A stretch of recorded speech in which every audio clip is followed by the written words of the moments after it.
Welcome to our channel. నమస్కారం. గోదావరి కావేరి అనుసంధానం పైన కీలక చర్చలు. గోదావరి కావేరి అనుసంధానం అంటే వయా బనకచర్ల వెళ్ళే అవకాశం ఉందా? కేంద్ర ప్రభుత్వం ప్రపోజల్ ఏంటి? చంద్రబాబు నాయుడు గారి ఆలోచన విధానం ఏంటి? ఒకవేళ అదే ఆ అనుసంధానమే సాకారం అయితే చంద్రబాబు నాయుడు గారి కళలో నెరవేరే అవకాశం ఉందా? తెలుసుకునే ప్రయత్నం చేద్దాం. స్టేషన్ మనతో ఉన్నారు సీనియర్ జర్నలిస్ట్ సత్యమూర్తి గారు. వారిని మనం విశేషాలు తెలుసుకుందాం. నమస్తే సార్. నమస్కారం. గోదావరి బనకచర్ల అనుసంధానం అంటే చాలామంది వ్యతిరేకించారు. దాని మీద బోల్డ్ వీడియోస్ చేశారు. అనేక మాటలు వచ్చినాయి బయటికి. కేంద్ర ప్రభుత్వ అధికారులు వాళ్ళకి గుర్తించి పోలవరం బనకచర్ల అనుసంధానం కరెక్ట్ ప్రాజెక్టు, దాని ద్వారా కావేరి కూడా అనుసంధానిస్తే సస్యశ్యామలం అవుతుంది దేశం అంతా అన్నట్టు మాట్లాడుతున్నారు వాళ్ళు. అంటే చంద్రబాబు గారి దూరదృష్టి ఎంత బాగా ఉంటుందో అధికారులు కేంద్రం గుర్తించింది కానీ రాష్ట్రంలో కొంతమంది మేధావులు గుర్తించలేకపోతున్నారు. ఇవాళ చర్చలు ఎట్లా చూస్తారు సార్? అంటే ఈ ప్రపోజలు, ఈ నదుల అనుసంధానం అనే ఒక ప్రపోజలు వాజ్పేయి ప్రైమ్ మినిస్టర్గా ఉన్నప్పుడు బీజం పడ్డది. దాన్ని గంగా కావేరి లింక్ చేస్తే మొత్తం దేశం మొత్తం కూడా సస్యశ్యామలంగా మారిపోతుంది. గంగా టు కావేరి లింక్ అది చాలా మధ్యలో చాలా రాష్ట్రాలు ఉన్నాయి, చాలా రకరకాల సమస్యలు ఉన్నాయి. చాలా చోట్ల ఎత్తిపోయాలి నీళ్లు.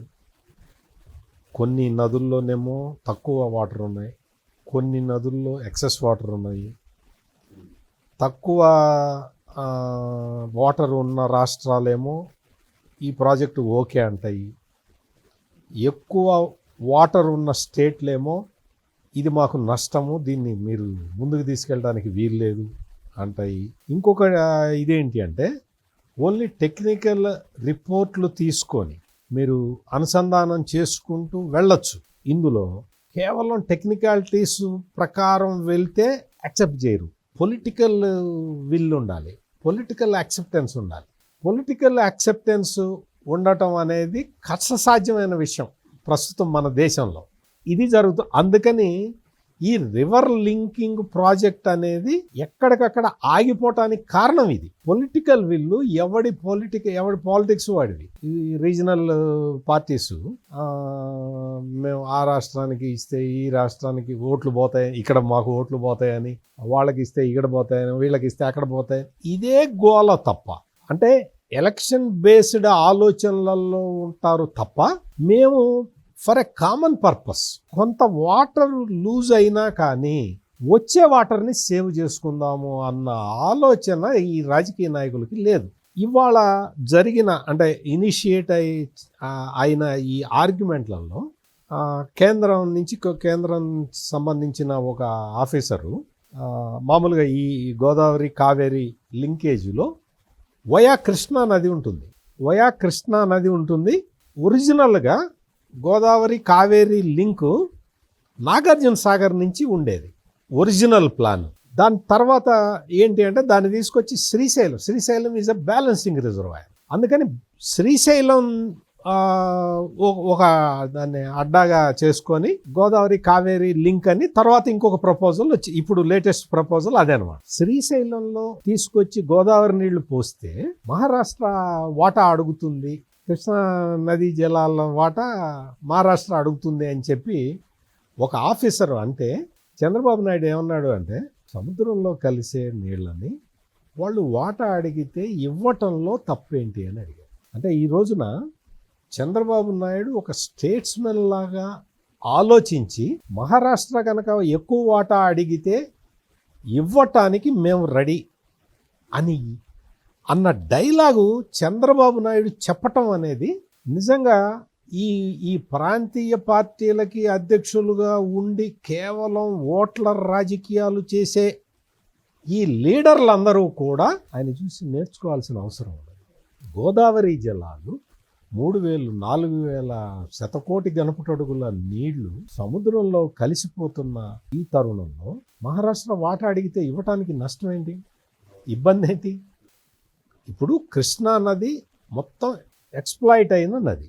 కృష్ణా నదిని ఎందుకు ఎక్స్ప్లాయిట్ చేశారు? గోదావరిని ఎందుకు ట్యాప్ చేయలేదు, వదిలేశారు? ప్రధానమైన అంటే మనం కృష్ణా గోదావరి గురించే మాట్లాడదాం. కావేరి అది ఇంకో పెద్ద సబ్జెక్ట్. కృష్ణా మీద నుంచి ప్రాజెక్టులు గోదావరి మీద లేవు. ఎందుకు లేవు అంటే కృష్ణ వాటర్ క్లీన్ వాటర్. మీకు కృష్ణా నది మీద ఏదైనా ప్రాజెక్టు కడితే 100-200 ఏళ్ల పాటు దానికి పూడికి కూడా తీయాల్సిన అవసరం ఉండదు. క్లీన్ వాటర్ వస్తుంది, ఆ ఫారెస్ట్లో నుంచి, కొండల్లో నుంచి వస్తుంది. కాబట్టి పూడిక సమస్య ఉండదు కృష్ణా వాటర్కి. గోదావరి వాటర్కి మట్టి కొట్టుకొస్తుంది. సో అందుకని గోదావరిని ఎక్స్ప్లాయిట్ చేయకుండా వదిలేసి కృష్ణా నది మీద ఆధారపడ్డాయి మొత్తం కర్ణాటక కానీ, మహారాష్ట్ర కానీ, ఉమ్మడి ఆంధ్రప్రదేశ్ కానీ, ఇప్పుడు తెలంగాణ, ఆంధ్రప్రదేశ్ కానీ. కృష్ణా నది మీద డిపెండెన్సీ పెరిగిపోతే, కృష్ణా నదిలో ఫ్లడ్ రాకపోతే అన్ని రాష్ట్రాలకి సమస్య. వాళ్ళకి కావలసిన వాటర్ రాదు. మీకు ఈరోజు ఈ సీజన్లో ఇప్పటి వరకు ఆల్మట్టి డ్యామే నిండల. నీకు ఇంకా అక్కడి నుంచి మనకి ఎప్పుడు రావాలి? నారాయణపూర్ నిండల. మీకు అది ఆ ప్రాజెక్టులు ఎప్పుడు నిండాలి? మీకు జూరాలకు ఎప్పుడు రావాలి? మీకు శ్రీశైలం ఎప్పుడు రావాలి? నాగార్జున సాగర్, పులిచింతలకు ఎప్పుడు రావాలి? అందుకని కృష్ణా వాటర్, కృష్ణా రివర్కి ఇప్పుడు ఈ గోదావరి జలాలని తరలించాలి. ఎక్కడికి తరలించాలి అనేది it is a matter for discussion. శ్రీశైలంకి తరలిస్తారా, సాగర్కి తరలిస్తారా? ఇప్పుడు ఈ పోలవరం బనకచెర్ల లింక్ ఉన్నది కదా, పోలవరం బనకచెర్ల లింకులో ఒక ప్రధానమైన పాయింట్ ఏంటి అంటే, పోలవరం బనకచెర్ల లింక్ని గోదావరి వాటర్ తీసుకొచ్చి శ్రీశైలం తర్వాత కలపాలి అనేది ఒక ప్రపోజల్. అంటే సాగర్లో కలపాలని, నాగార్జున సాగర్ దగ్గర కలపాలనేది. నాగార్జున సాగర్ దగ్గర ఎప్పుడైతే గోదావరి నీళ్లు కలుపుతామో పైనున్న రాష్ట్రాలన్నీ వాటా అడుగుతాయి. మీరు బనకచెర్ల లింకుకి మీరు ఈ నీళ్లు తీసుకెళ్తున్నారు కాబట్టి మీరు ఇక్కడ ఎన్ని నీళ్లు ఎత్తిపోస్తున్నారో ఆ కృష్ణానదిలో వాటా మీరు వదులుకోవాల్సి వస్తుంది అని చెప్తాయి పై రాష్ట్రాలు. దీనికి భయపడి చాలామంది దీన్ని ముందరికి తీసుకెళ్తారు. చంద్రబాబు నాయుడు చెప్తున్నది ఏంటి అంటే, ఆ రాష్ట్రాలకు కూడా వాటర్ కావాలి కదా, అక్కడ రైతులకు కూడా కావాలి కదా, అన్ని రాష్ట్రాలకి వాటర్ కావాలి. కాబట్టి అసలు యాక్చువల్గా ఈ పోలవరం బనకచెర్ల లింకు కృష్ణా నదితో సంబంధం లేకుండా ప్లాన్ చేశారు. ఆ తర్వాత అంటే ఆ ఆర్గ్యుమెంట్ ఉంది కాబట్టి అనవసరమైన కాంట్రవర్సీ ఎందుకు, దీన్ని తీసుకెళ్ళి కృష్ణాలో కలపటం ఎందుకు, కృష్ణాలో వాటాలు మళ్ళీ అవన్నీ తేలటం, ఇంటర్ స్టేట్ డిస్ప్యూట్స్ ఇవన్నీ ఎందుకు, కృష్ణతో టచ్ చేయకుండా, కృష్ణలో కలపకుండా డైరెక్ట్గా తీసుకెళ్ళి బనకచెర్ల తీసుకెళ్దాం అని చెప్పి ప్లాన్ ఆ ప్లాన్ని తయారు చేశారు. ఆ ప్లానే 81,000 కోట్ల రూపాయల ప్రాజెక్ట్. అప్పుడు ఈ 81,000 కోట్ల రూపాయల ప్రాజెక్టులో కృష్ణతోటి సంబంధం ఉండదు, కృష్ణలో కలపరు, డైరెక్ట్గా వెళ్ళిపోతుంది, వేరే దీంట్లో నుంచి వెళ్ళిపోతుంది. కృష్ణతోటి కలపకుండా ఎవరికి ఇబ్బంది ఉండదు, ఎవరు అడిగే పని ఉండదు, హక్కు ఉండదు, ఎవరికి హక్కు ఉండదు, అది ఇది రకరకాల సమస్యలు తీరిపోతాయి అనేది ఒక ఉద్దేశం. కానీ రాష్ట్రంలో చాలా మంది వ్యతిరేకించారు సార్ ఆ ప్రాజెక్టుని. సో కృష్ణా నదితోటి సంబంధం లేకుండా తీసుకెళ్ళాలి. ఒక పెద్ద మనిషి అయితే ఆయన చెప్పాడు, కృష్ణానదిలో పోయకూడదు, కృష్ణానదిని టచ్ చేయకూడదు, మీరు సాగర్లో కాదు కదా, మీరు ఎక్కడా కూడా కృష్ణానదితో కలపకూడదు, మీరు ఆక్విడక్ట్ కట్టి తీసుకెళ్ళండి, అప్పుడు మనకి వేరే రాష్ట్రాలతో డిస్ప్యూట్ రాకుండా ఉంటుందని కూడా చెప్పాడు ఒక ఆయన. ఆక్విడక్ట్ అంటే మీకు తెలిసే ఉంటుంది, కింద ఒక కాలువ పోతుంది, పైన ఇంకో కాలువ పోతుంది, ఆక్విడక్ట్ అనమాట. మీకు ఈ కాలువతోటి ఈ కాలువ వాటర్ కలవదు, వాటర్ బ్రిడ్జ్ అనుకోండి, మామూలుగా వాటర్ మీద బ్రిడ్జ్ చేసినట్టు ఆ కాలువ కింద పోతుంటుంది, కృష్ణానది కింద పోతుంటుంది. కృష్ణానదిలో చుక్క పడకుండా మనం ఈ గోదావరి నీళ్లు తీసుకెళ్ళాలి, అట్లయితే నాకు ఓకే అని ఒక మేధావి చెప్పాడు. ఏదైనా కానీ నువ్వు బేసిక్గా పోలవరం బనకచెర్ల ప్రాజెక్టు 80,000 కోట్ల రూపాయలతోటి ఎట్లా సాధ్యం అవుతుంది? ఎట్లా సాధ్యం కాదు, ఏది సాధ్యం కాదు. మనం తలుచుకోకపోతే, మొదలు పెట్టకపోతే ఏది సాధ్యం కాదు. పోలవరమే సాధ్యం కాదు, పోలవరమే సాధ్యం కాదండి. పోలవరం ఎట్లా కడతావు? మామూలుగా చూస్తే పోలవరం ఇన్ని సంవత్సరాల పాటు కట్టకుండా ఎందుకు ఉంచారో తెలుసా? ఎక్కడ కట్టాలో తెలియక. ఎట్లా కట్టాలి? శ్రీశైలం 2 కొండల మధ్య కట్టారు, నాగార్జున సాగర్ 2 కొండల మధ్య. ఏ ప్రాజెక్ట్ అయినా 2 కొండల మధ్య కడతారు, మరి పోలవరం ఎక్కడ కట్టాలి? ఇది నది మధ్యలో కడుతున్నారు. ఇప్పుడు ఎట్లా కట్టాలి అనే దగ్గర ఆగిపోయింది. దానికి పరిష్కారం దొరికింది కదా, ఇప్పుడు చేస్తున్నారు కదా. డయాఫ్రమ్ వాళ్ళు ఒకసారి కొట్టుకుపోయినా మళ్ళీ కట్టుకొని చేస్తున్నారు కదా. అంటే కొత్త కాన్సెప్ట్స్ వస్తున్న ఈ టైంలో 80,000 కోట్లు ఎలా అండి అంటే ఎలా? అవే వస్తాయి, రావాలి. అందుకని ఈ పోలవరం బనకచెర్ల లింక్ కెనాల్ అనేది ఒక పెద్ద బృహత్తరమైన ప్రాజెక్ట్. ఈ ప్రాజెక్టులో సగం దూరం వాటర్ ఎత్తిపోయాలి, సగం నుంచి గ్రావిటేషన్ పుల్లో వెళ్ళిపోతాయి వాటర్. నీకు ఇది చేస్తాను అంటే వ్యతిరేకించారు. ఈ రోజున కేంద్ర జలశక్తి సంఘానికి సంబంధించిన అధికారులు ఈ పోలవరం బనకచెర్ల మీద దృష్టి పెట్టారు. వాళ్ళు ప్రశంసిస్తున్నారు సార్ ఆ ప్రాజెక్ట్. వాళ్ళు నిజమే కదా, ఈ ప్రాజెక్ట్ కనుక ఈ టైపులో కనుక ఇదే కదా రివర్ లింకేజీ అనేది వాళ్ళు చెప్తున్నారు. వాళ్ళకున్న జ్ఞానం కూడా మనకు లేదే. రివర్ లింకేజ్ అంటే ఇదే కదా.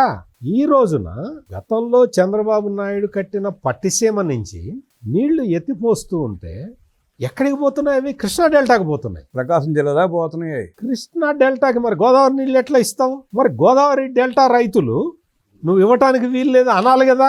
ఇక్కడ పుష్కలంగా వాటర్ వస్తూ ఉన్నది.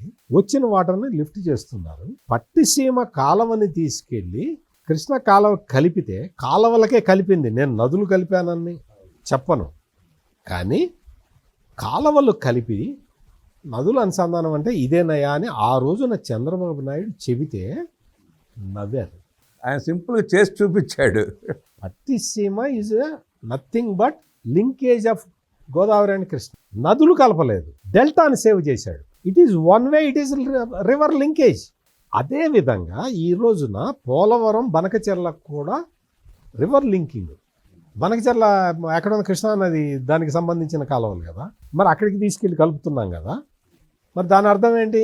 రెండు నదులు కలుపుతున్నట్టే కదా. ఈ రోజున వచ్చిన డిస్కషన్ ఏంటి అంటే, మీరు పోలవరం బనకచెర్ల అనేది అది చాలా ఫీజిబుల్ ప్రాజెక్ట్ లాగా మాకు అనిపిస్తున్నది.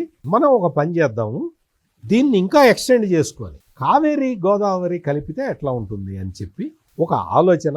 ఈ ఆలోచన వచ్చిన వెంటనే చంద్రబాబు నాయుడు ఏం చెప్పాడంటే, అయితే మరి సాగర్లో కాకుండా శ్రీశైలం బ్యాలెన్సింగ్ రిజర్వాయర్నే వాడుకోగలిగితే ఇంకా మంచిది అన్న ప్రపోజల్ చెప్పినప్పుడు మరి వేరే రాష్ట్రం వాళ్ళు వాటా అడుగుతారంటే ఇచ్చేద్దాం అని. అంటే ఇది ఒక ప్రోగ్రెసివ్ థింకింగ్. మీకు కావేరీ గోదావరి రివర్ లింకేజ్ అనేది చాలా అద్భుతమైన కాన్సెప్టు. మీరు ఇది చేసుకుంటే గంగా కావేరీ లింక్ సాకారం అవుతుంది. ఇప్పుడు కాకపోతే 30 ఏళ్ల తర్వాత, 40 ఏళ్ల తర్వాత. ఇప్పుడు కృష్ణానదిలో వాటర్ తగ్గింది, ఫ్లో తగ్గింది. అంతకుముందు కృష్ణానదిలో వాటర్ విపరీతంగా ఉండేది. కృష్ణానది నుంచి వెళ్ళి కలిసేవి సముద్రంలో. ఇప్పుడు కలవట్లా. దానికి ఏం చేస్తాం? ఎట్లా చేయాలి? రివర్స్కి కొంత ఫ్లో ఉంటుంది, కొన్ని నదులకు ఉంటుంది, కొన్ని నదులకు ఉండదు. కొన్ని నదులు అంతర్ధానం అయిపోతాయి. అది మాయమైపోతాయి నదులు. ఎందుకు అంటే అది అంతే, అట్లా జరుగుతుంది. మనం రివర్ లింకేజ్ చేసుకొని పెట్టుకోగలిగితే, నదుల అనుసంధానం చేసుకోగలిగితే, ఏ నదిలో ఇబ్బంది వచ్చినా కానీ మనం ఆ రైతులను ఆదుకోవచ్చు. రైతును ఆదుకోవటం అంటే దేశాన్ని ఆదుకోవటం. ఈ రోజున మీకు కెన్ బెట్వా ప్రాజెక్టు అది ఒక అద్భుతమైన river linkage project. Ken Betwa నదుల్ని ఆ రెండు నదులు వెళ్ళి యమునా నదిలోనే కలుస్తాయి. కెన్ నది, బెట్వా నది రెండు వెళ్ళి యమునా నదిలోనే కలుస్తాయి. కానీ ఈ రెండు కలుపుతానంటే ఎవడో ఒప్పుకోలే. చాలా కాలం పాటు చర్చించి can Betwa link project take up చేశారు. దానివల్ల ఏమవుతుందో తెలుసా?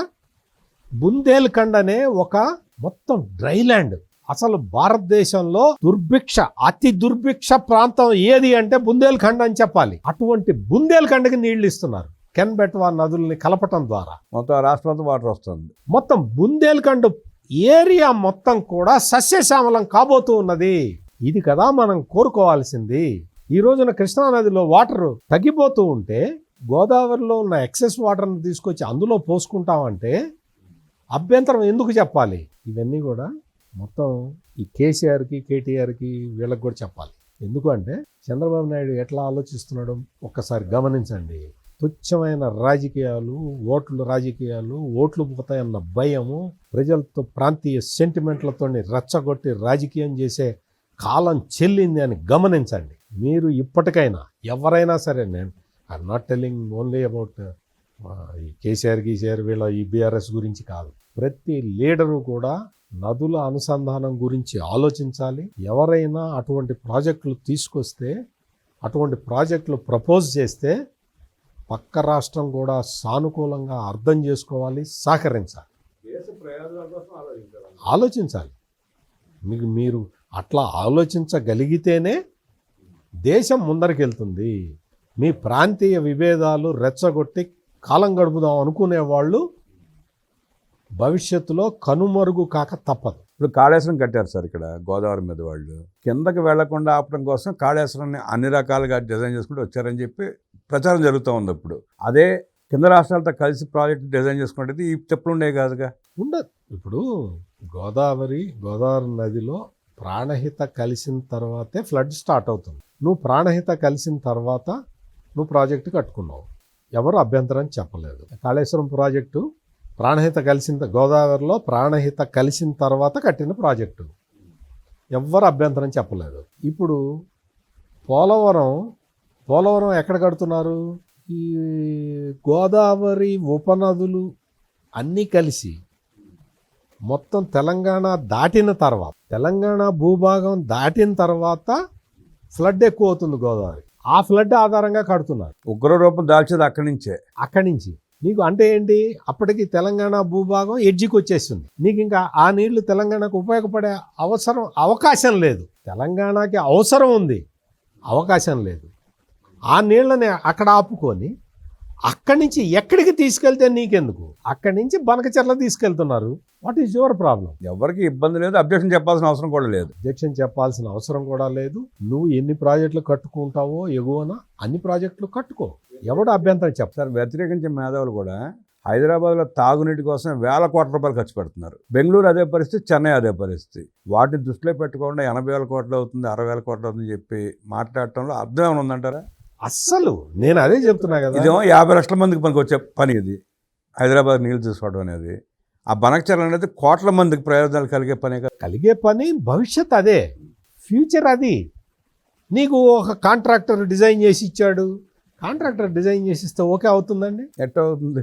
దానికి ఎన్ని సంస్థలు ఉంటాయి, ఎంత కథ ఉంటుంది, ఎంత కమామేషి ఉంటుంది. కాంట్రాక్టర్ కోసం ఆ ప్రాజెక్టు పెడుతున్నారు అన్న భయంకరమైన దారుణమైన ఆరోపణ చేసి మనం దేన్ని అడ్డుకుంటున్నాం? ఒక సంకల్పాన్ని అడ్డుకుంటున్నాం. సంకల్పాన్ని అడ్డుకోవడంతో పాటు ప్రజలకు ద్రోహం చేస్తూ ఉన్నాం. ఇది గమనించాలి. ఇటువంటి కుత్సిత భావాలు వదిలేయాలి. ఈ రోజున జరిగిన డెవలప్మెంట్ అంతా కూడా it is a welcoming development. మనం గోదావరి కావేరి లింక్ చేయాలి అంటే వయా కృష్ణ. సో కృష్ణా కూడా బతుకుతుంది, కృష్ణా డెల్టా కూడా ఉపయోగపడుతుంది. అందుకనే గోదావరి కావేరి లింకు ప్రపోజల్ని ఇప్పుడు కేంద్రమే కాకుండా ఆంధ్రప్రదేశ్ ప్రభుత్వం కూడా వేగంగా పరిశీలించాల్సిన అవసరం ఏర్పడ్డది. 5 రాష్ట్రాలకు ప్రయోజనం జరిగే అవకాశం ఉంటుంది. అందుకని దయచేసి ఈ మేధావులు, ఈ ప్రాంతీయవాదులు ఓట్ల కోసం ఈ ప్రాజెక్టుకి అడ్డం పడవాలి. గోదావరి కావేరి వయా బనకచెర్ల వల్ల 5 రాష్ట్రాలు లబ్ధి పొందే అవకాశం ఉందని, 5 రాష్ట్రాల ప్రజలకి నీటి ఇబ్బంది లేకుండా, నీటి కొరత లేకుండా అద్భుతమైన ఆలోచన చేసిన చంద్రబాబు నాయుడు గారు లాంటి దూరదృష్టి గల స్టేట్స్మెన్కి అందరూ మద్దతు ఇవ్వాల్సిన అవసరం ఉంటుందంటూ విశ్లేషించిన సత్యమూర్తి గారికి ధన్యవాదాలు తెలియజేస్తూ నమస్కారం.